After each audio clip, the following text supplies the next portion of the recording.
السلام علیکم ورحمۃ اللہ وبرکاتہ۔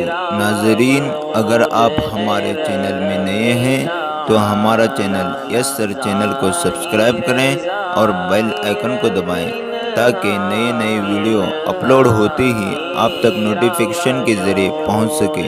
جزاک اللہ۔ نتوکل علیہ ونعوذ باللہ من شرور انفسنا ومن سیئات اعمالنا من يهده الله فلا مضل له ومن يضلله فلا هادي له ونشهد ان لا اله الا الله وحده لا شريك له ونشهد ان سيدنا ومولانا محمدا عبده ورسوله وصلى الله عليه وعلى آله وأصحابه وسلم. أما بعد فأعوذ بالله من الشيطان الرجيم. بسم الله الرحمن الرحيم. يا أيها الذين آمنوا إذا نودي للصلاة من يوم الجمعة فاسعوا إلى ذكر الله وذروا البيع ذلكم خير لكم إن كنتم تعلمون.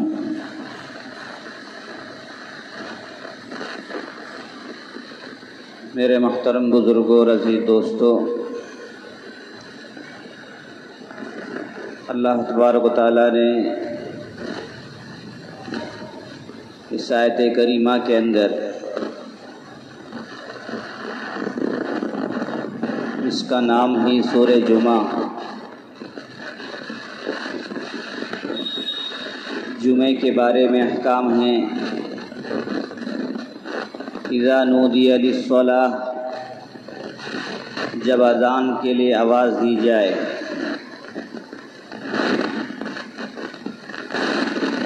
فاسعوا الی ذکر اللہ وذروا البیع،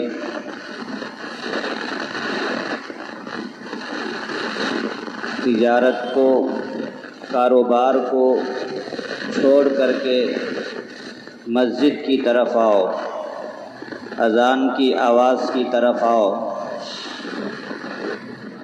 اذان میں جو پکارا جا رہا ہے کہ آؤ حی علی الفلاح، حی علی الفلاح، آؤ کامیابی کی طرف، آؤ کامیابی کی طرف،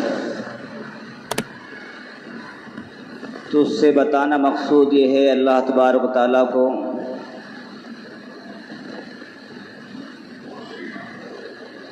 ہم سمجھتے ہیں کامیابی دنیا میں ہے، کاروبار میں ہے۔ کاروبار، تجارت، ملازمت ایک انسان کی ضرورت ہے، اس کے ذریعے سے اپنا بھی پیٹ بھرنا ہے اور جن کے حقوق ہم پر لازم اور واجب ہیں ان کا بھی پیٹ بھرنا ہے۔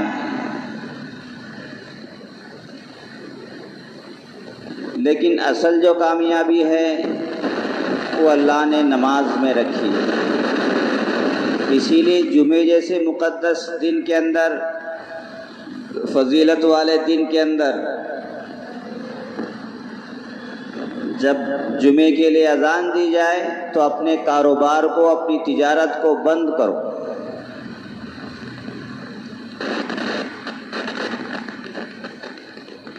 یہ ہفتے کا اجتماع ہوتا ہے، سال بھر کا جو اجتماع ہوتا ہے وہ عید الفطر اور عید الاضحیٰ کا ہوتا ہے۔ یہ جو جمعے کی نماز ہم پڑھتے ہیں یہ ہفتے کا اجتماع ہوتا ہے۔ اس لیے ہم دیکھتے ہیں کہ مسجدیں بھر جاتی ہیں جمعے کے لیے، باقی 8 دن نماز پڑھے یا نہ پڑھے لیکن جمعے کی نماز ضرور پڑھتے ہیں لوگ۔ بہرحال کم از کم اتنا تو احساس ہونا ہی چاہیے کہ ہم مسلمان ہیں، جمعہ ہم پر بھی لازم، ضروری اور واجب ہے۔ اس لیے چاہے کتنے بھی کاروبار میں ہوں، کہیں بھی ہوں، لیکن ماشاءاللہ جمعہ چھوڑتے نہیں۔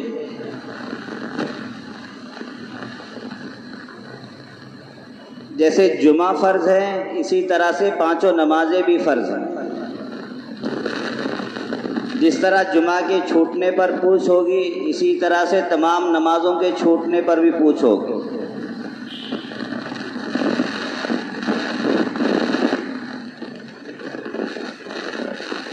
تو خاص طور سے جمعے کے بارے میں یہ بتایا کہ اپنی تجارتوں کو آگے پیچھے کرو، چھوڑو، فسعوا الی ذکر اللہ، اللہ کے ذکر کی طرف دوڑو، یعنی مسجدوں کی طرف دوڑو، نماز کے لیے دوڑو، اور اللہ نے اسی میں کامیابی رکھی۔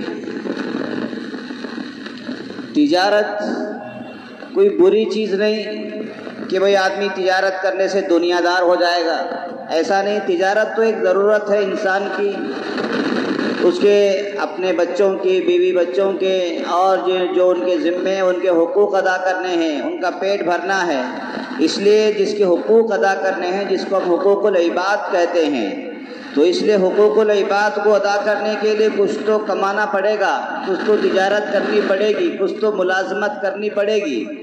یہ نہیں کہ آدمی صرف حقوق اللہ تو ادا کر رہا ہے، حقوق العباد نہیں ادا کر رہا ہے، یعنی بندوں کے بھی حقوق ادا کرنے ہیں اور اللہ کے بھی حقوق ادا کرنے ہیں۔ جس طرح نماز کے لیے آنا فرض ہے، ضروری ہے مسجد کو، اسی طرح سے مسجد سے نکلنا بھی ضروری اور فرض ہے۔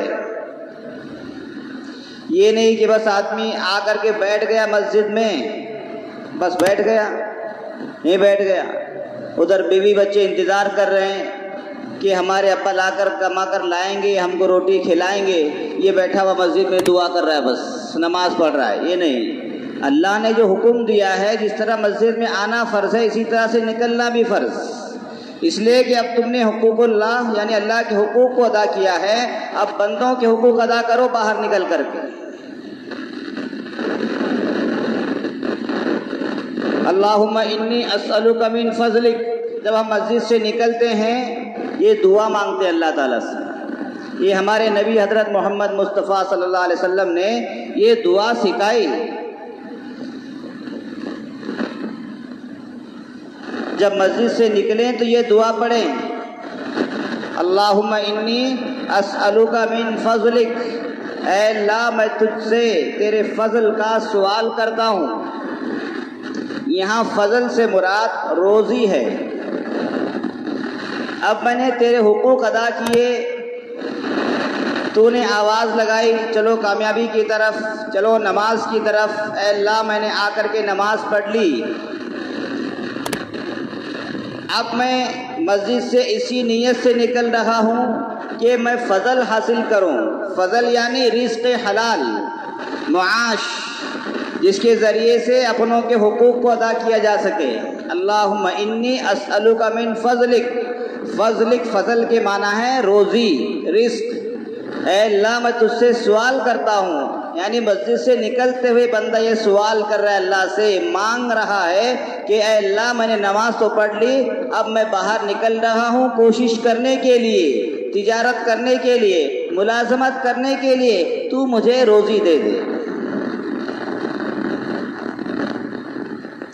یہ اعتدال ہے، اللہ نے اسلام کو اعتدال کے ساتھ بنایا ہے۔ بعض لوگوں کے یہاں روحانیت کہ بس بیٹھ گئے، نہ روٹی روزی کی فکر ہے، نہ معاش کی فکر ہے، نہ کسی کے حقوق کی فکر ہے، بس نمازوں میں لگ گئے یا اور دوسری چیزوں میں لگ گئے، شادی تک نہیں کی، اس کو روحانیت کہتے ہیں۔ روحانیت اسلام میں جائز نہیں ہے۔ جس طرح سے غیروں کے یہاں پنڈت وغیرہ شادی نہیں کرتے، ہمارے یہاں کوئی مولانا آپ ایسے نہیں سنے ہوں گے جس نے شادی نہ کی ہو، بلکہ زیادہ شادیاں کرتے مولانا۔ کیوں؟ اس لیے کہ اسلام میں روحانیت نہیں ہے کہ بغیر شادی کے رہو تو زیادہ پوتر ہو جائے گا، نہیں۔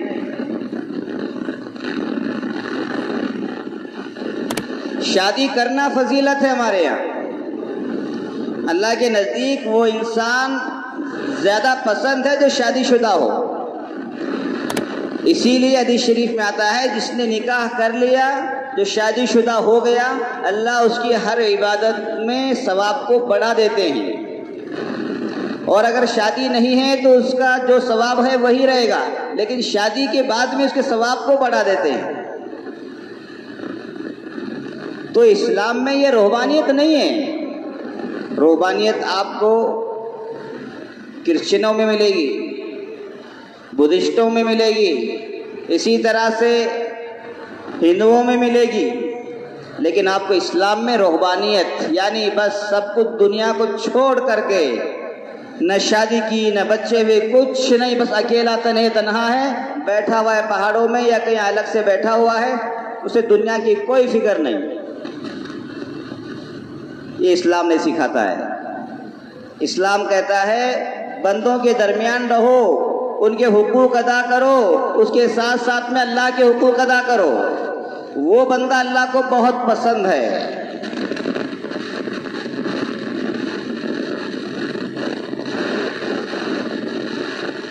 تو ہمیں وہ کام کرنا چاہیے جو اللہ کو پسند ہو۔ تو تجارت، یہ اللہ کے نبی نے فرمایا تجارت کرنا اسلام میں سب سے فضیلت والی چیز ہے۔ لو، ہم نے سنا دوسرے مذہب میں بھائی روحانیت فضیلت والی چیز ہے، اللہ کے نبی تجارت کرنے کو، شادی کرنے کو فضیلت والی چیز بتا رہے ہیں۔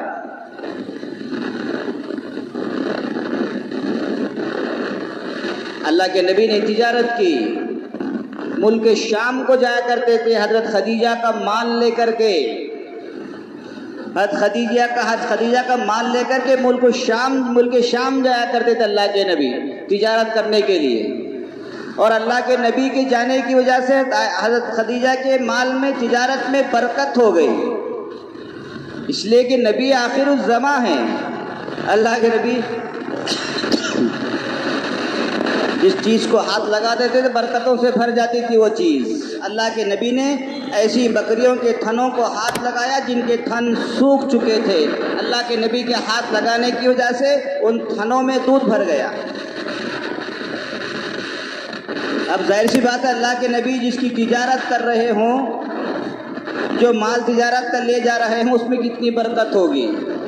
اس لیے کہ اللہ کے نبی جو تجارت کیا کرتے تھے سچائی کے ساتھ، دیانت داری کے ساتھ، امانت داری کے ساتھ وہ تجارت کیا کرتے تھے، اور نبی آخر الزماں ہیں تو کتنی برکت ہوگی۔ تو یہ اللہ کے نبی نے تجارت کی ہے، اور نبیوں نے بھی تجارت کی ہے۔ حضرت موسیٰ علیہ السلام نے ملازمت کی ہے، حضرت موسیٰ علیہ السلام نے ملازمت، حضرت شعیب علیہ السلام کی 10 سال بکریاں چرائی۔ کتنے سال؟ 10 سال بکریاں چرائی ہیں۔ ملازمت، کسی کی خدمت کرنا یہ ملازمت ہے، مال کو بیچنا یہ تجارت ہے۔ اللہ کے نبی نے تجارت کی ہے، موسیٰ علیہ السلام نے ملازمت کی ہے۔ ملازمت بھی نبیوں کا طریقہ ہے، تجارت بھی نبیوں کا طریقہ ہے۔ اور آگے آئیے، یوسف علیہ السلام نے وزارت، یوسف علیہ السلام کو اللہ نے وزیر بنایا تھا پورے ملک کا، تو کسی ملک کا وزیر بن جانا یہ یوسف علیہ السلام کی سنت ہے۔ اور اگر اللہ نے اور اچھا موقع دیا کہ بادشاہ بن گئے، یہ سلیمان علیہ السلام کی سنت ہے کہ بادشاہت انہوں نے کی ہے۔ ہر نبی نے کچھ نہ کچھ کام کیا ہے۔ سلیمان علیہ السلام نے بادشاہت کی ہے، یوسف علیہ السلام نے وزارت، وزیر تھے وہ اپنے بادشاہ کے۔ جب ان کو جیل میں ڈالا گیا، وہاں سے نکالا گیا، ان کو اللہ نے وزیر بنایا۔ کہاں ان کے بھائیوں نے دشمنی کی تھی، کنویں میں ان کو ڈال دیا تھا کہ کسی طرح سے نعوذ باللہ مر جائیں گے، لیکن وَتُعِزُّ مَن تَشَاءُ وَتُذِلُّ مَن تَشَاءُ، اللہ جس کو عزت دینا چاہے اسے کوئی ذلیل نہیں کر سکتا، اور اللہ جس کو ذلیل کرنا چاہے اسے کوئی عزت نہیں دے سکتا۔ یہ اللہ کا وعدہ ہے۔ بھائیوں نے سوچا کنویں میں ڈال کر کے اس کو ختم کر دیں گے، لیکن اللہ ان کو عزت دینا چاہتے تھے، اسی کنویں سے اللہ نے عزت دینی شروع کی۔ بازار میں کنویں سے نکلے، بازار میں بکے، بازار میں بکے تو خریدا بھی بادشاہ کی بیوی نے۔ چلو جی، شاہی محل میں پہنچ گئے، کنویں میں ڈلنے کی وجہ سے بک کر کے شاہی محل میں پہنچ گئے۔ جب شاہی محل میں پہنچے ہیں پھر وہاں سے اللہ نے ان کے جو جوہر کھولے ہیں، پھر وہاں انہوں نے خواب کی جو تعبیریں دی ہیں اس کے ذریعے سے بادشاہ کو سپورٹ ملا ہے، پھر بادشاہ نے ان کو اپنا وزیر بنا دیا، اس لیے کہ وزیر جو ہوتا ہے بہت سمجھدار ہوشیار ہوتا ہے۔ اللہ نے وہ صلاحیت یوسف علیہ السلام کی رکھی تھی، اس لیے اللہ نے ان کو وزیر بنا دیا۔ تو وزیر بننا یوسف علیہ السلام کی سنت ہے، یہ نہیں کہ آپ سیاست سے دور رہے، یہ سیاست کرنا اسلامی چیز نہیں ہے، نہیں، پورا اسلام سیاست ہے۔ مدینہ منورہ کے اندر، مسجد نبوی کے اندر کیا ہوتا تھا؟ اللہ کے نبی وفود بھیجا کرتے تھے بادشاہوں کے پاس، اللہ کے نبی جنگوں کے لیے وفد بھیجا کرتے تھے، جہاد کے لیے، پارلیمنٹ کی طرح سے مسجد نبوی میں فیصلے ہوا کرتے تھے۔ مسجد نبوی کے اندر قیدیوں کو مسجد نبوی کے ستونوں سے باندھ دیا جاتا تھا، اور وہ قیدی جو ہوا کرتے تھے جب یہاں کے اعمال کو دیکھا کرتے تھے، مسجد کے اعمال کو، کہ لوگ نماز پڑھ رہے ہیں، دعا کر رہے ہیں، ایک دوسرے کی مدد کر رہے ہیں، وہ یہ پورا منظر دیکھ کر کے جو قیدی مشرک ہوا کرتے تھے، کافر ہوا کرتے تھے، عیسائی، کرسچن، یہودی ہوا کرتے تھے، دیکھ کر کے ایمان لے آیا کرتے تھے۔ یہ تو بہت اچھا مذہب ہے، یہاں تو انصاف ہی انصاف ہے۔ یہ سب مسجد نبوی کے اندر ہوا کرتا تھا۔ تو وزارت یہ یوسف علیہ السلام کی سنت ہے، اس لیے مسلمانوں کو چاہیے کہ ایسے کاموں میں بڑھ چڑھ کر کے حصہ لیں۔ نیک لوگ پیچھے رہیں گے، غلط لوگ وہاں پر جائیں گے، پھر غلط کام شروع ہوگا، غلط سیاست ہوگی۔ اس لیے اچھے لوگوں کو بڑھنا چاہیے، اچھے لوگ جائیں گے، چلو 100% نہیں، کم از کم 50% کام تو صحیح ہوگا۔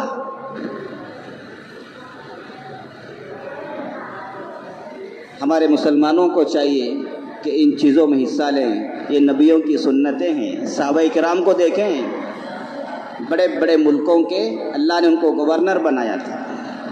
حضرت بلال حبشی رضی اللہ تعالیٰ عنہ حبشی ہیں، کالے کلوٹے ہیں، گھنگرالے بال ہیں، یہ موٹے موٹے ہونٹ، حبشی لوگوں کو دیکھا ہوگا آپ نے، نیگرو جن کو کہتے ہیں، نیگرو لوگ، اللہ کے نبی کے مؤذن۔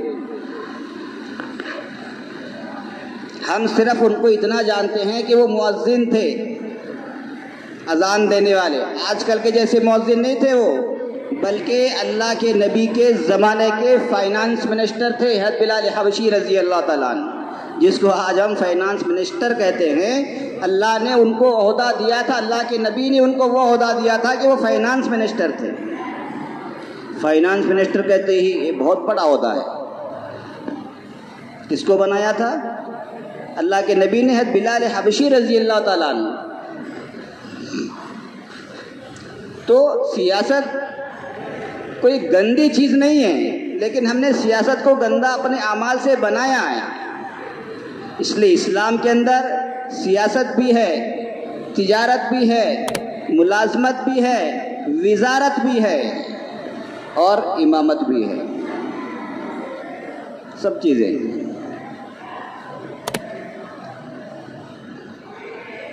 افغانستان میں جائیں آپ، بڑے بڑے وزیر کون ہیں؟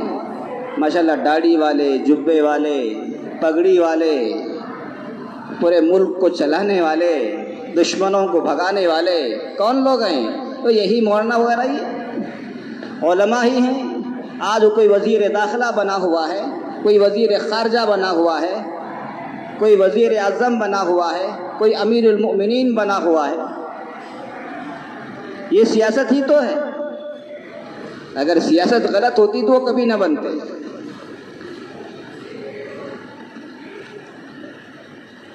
آج عید کا خطبہ وہاں کا منسٹر آ کر کے پڑھا رہا ہے۔ عید کا خطبہ ہم لوگ یہاں ہوتے ہیں، جو امام صاحب ہیں وہ پڑھا لیتے ہیں۔ اسلامی ملکوں میں کیا ہوتا ہے؟ جو وہاں کا منسٹر ہوتا ہے، جو شہر کا منسٹر ہوتا ہے، وہ آ کر کے عید کی نماز پڑھاتا ہے۔ اس لیے اس کا اتنا اونچا مقام ہوتا ہے کہ عید کی نماز پڑھانے کا وہ منسٹر مستحق ہوتا ہے، اسی لیے اس کو وزیر بھی بنایا جاتا ہے۔ تو اسلام کے اندر سیاست بھی ہے، وزارت بھی ہے، تجارت بھی ہے، ملازمت بھی ہے۔ اس آیت کے ذریعے سے اللہ تعالیٰ نے ہمیں حکم دیا ہے، جب اذان ہو جائے جمعے کی تو تجارت کو بند کر دیں۔ فَاسْعَوْا إِلَىٰ ذِكْرِ اللَّهِ، دوڑے ہوئے چلے آؤ۔ جب اذان ہو جائے تو پھر کوئی کام نہیں، دنیا کا کوئی کام نہیں کرنا ہے۔ جب اذان ہو جائے بس پھر فوراً مسجد کی طرف نکل کر کے آنا ہے۔ تجارت کر رہے ہوں تو دکان کو بند کر دینا ہے، اور کوئی دوسرا کام کر رہے ہو اس کو بند کر دینا ہے، اور کوئی کام ہو اس کو بند کر دینا ہے، صرف مسجد کی طرف چلنا ہے اذان کے ہوتے۔ کیوں؟ اس لیے کہ ہم نماز، اللہ کا حکم آیا ہے، اللہ نے ندا دی ہے، حی علی الصلاۃ، حی علی الصلاۃ، حی علی الصلاۃ، حی علی الفلاح، آؤ کامیابی کی طرف آؤ، کامیابی کی طرف آؤ۔ تجارت سے زیادہ کامیابی اللہ نے یہاں مسجد میں رکھی ہے۔ اس لیے میرے دوستو، جمعے کے دن خاص طور سے جمعے کی تیاری پہلے سے ہی کر لیں، پہلے سے تیاری کر کے جمعے کی اذان ہوتے ہی فوراً مسجد کو آنے کی فضا بنائیں۔ حدیث شریف میں ہے، جو جتنا جلدی آتا ہے اسے اتنا ہی بڑا ثواب ملتا ہے۔ سب سے پہلے آنے والے کو اونٹ قربان کرنے کا ثواب ملتا ہے، سب سے آخر میں آنے والے کو انڈا قربان کرنے کا ثواب ملتا ہے۔ کہاں سے کہاں؟ اور جب خطیب خطبہ دینے کے لیے ممبر پر چڑھ جائے اس کے بعد فرشتے رجسٹر کو بند کر دیتے ہیں، اب کوئی ثواب نہیں، کوئی ثواب نہیں۔ وہ جو ایک ترتیب چلی آ رہی تھی ثواب کی، وہ رجسٹر بند ہو گیا۔ فرشتے جب ممبر پر خطیب چڑھ جاتے ہیں خطبہ دینے کے لیے، رجسٹر کو بند کر دیتے ہیں۔